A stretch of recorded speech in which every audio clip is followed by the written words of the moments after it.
Magandang hapon guys, Karils, Idol. Sa mga sumusuporta sa akin, magandang hapon. Walang kuryente mga loads kahit mula kaninang tanghali hanggang ngayon. Kaya hindi namin naidikit itong mga loads. Oh. Pantay-pantay pa rin. Magiging ganito sana itong mga loads para pag umikot, ganyan siya mga loads. Kaya hindi namin naidikit. Ito yung batch 2 mga loads. Hindi nila naidikit yan kasi walang kuryente hanggang ngayon. Kahit yung design ko mga loads, hindi ko rin nailagay. Yan mga lods, yung parol na ginawa ko na maliit na ilalagay ko sa gitna nung parol na ginagawa namin. Hindi ko rin maidikit mga lods kasi walang kuryente. Yung glue stick kasi yung gamit namin mga lods. Kaya bukas ulit, namin itutuloy yung gawa namin. Ito mga lods, yung isa din na parol ng kasamaan namin.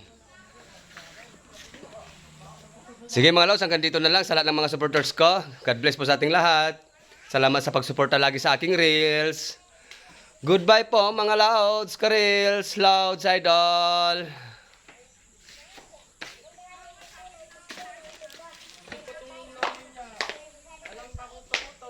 Goodbye po. Always stay safe. Take care.